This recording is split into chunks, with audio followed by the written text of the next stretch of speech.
The subject I decided to do research on is, does money bring happiness? Can money buy happiness for someone? And the reason I chose this subject is because people argue about it all the time. Like, can you use money to get happier? Are rich people happier? If because you're poor, does that make you less happy? An introduction. It's one of the most debated psychological studies there are. People just don't agree on it ever. There's different ways to look at it. There's correlational ways to look at it, where you ask people how much money they make, are they happy, or you just straight compare the really rich people to the really poor and leave the middle class out. You always have to consider outside influences. More than just money goes into being happy. There's tons of things that go into this. So it kind of makes it hard to study. And also there's two types of happiness. There's a happiness like when you wake up in the morning and if you feel good, and then there's life satisfaction, which is the happiness you deal with this subject is, are you happy with your life?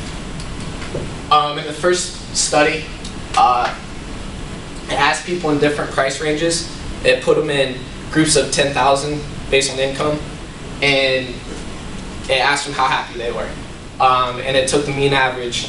The study took the mean average and displayed it on the graph. It threw out all outliers beyond 2 standard deviations to not flawless statistics. And here's the graph.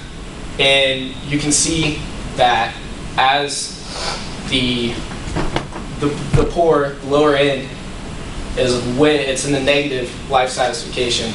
And then as you go up, there's kind of a level off in the middle class, but as you get to the more rich, there seem to be a lot more happy. And if you compare very rich to very poor, you can see an extreme difference. So this would be arguing for the fact that money can buy happiness. David G. Myers did a study, and he asked different people what would be the most thing that would make their life easier, what would make them more happy. The most frequent answer was money.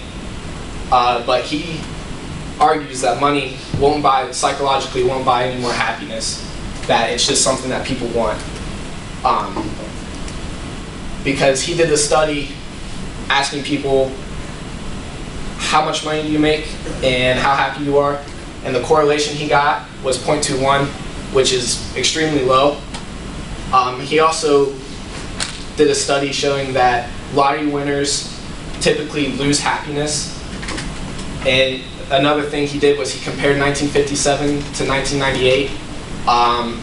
People in 1998 respectively made twice as much money in a relative manner, but people were 35% of people were reported being happy in 1957 compared to 33% of people being happy in 1998.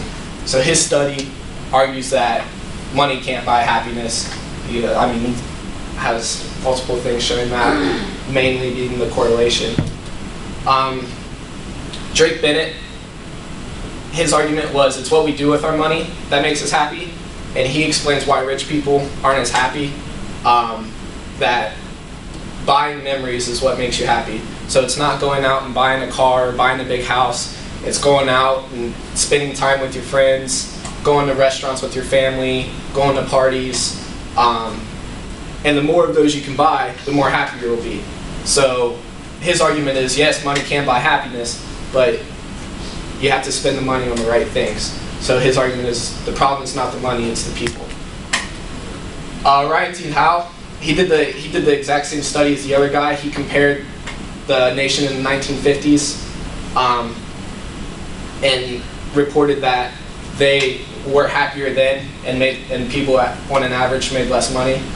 And he also argues that once a person meets basic needs in life, their happiness begins to flatline. So his claim is, like, once you have enough food, you have a safe home, like everything is just fine, then people begin to flatline in happiness. And he said 3 things go into making a person happy. Autonomy, which is free choice and self-motivation. Competence, which is the use of talents to master a task. And relatedness, which is when activities develop supportive relationships. And his argument is you don't need money for any of these.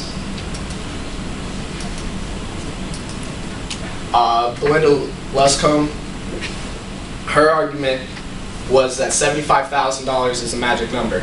That below this, when you start at zero, as you keep going up, people will get more and more happy. Once you hit $75,000, and people's happiness begins to flatline. And so this is an argument supporting that money can buy happiness, but to a certain extent. So having $2 million a year won't make you any more happier than $75,000 a year in her argument, but having $75,000 a year will make you happier than having $50,000 a year. And then Amy Novotny, what her argument is people with more money tend to have more psychological problems. They tend to have higher anxiety about their children and what's going to happen, how their life will be impacted. They have more uncertainty about their personal relationships. They're more eerie about people not getting along with them, and they worry about their social stigma too much.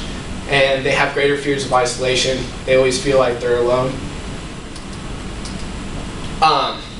So after looking at all this, what I concluded was money can buy happiness.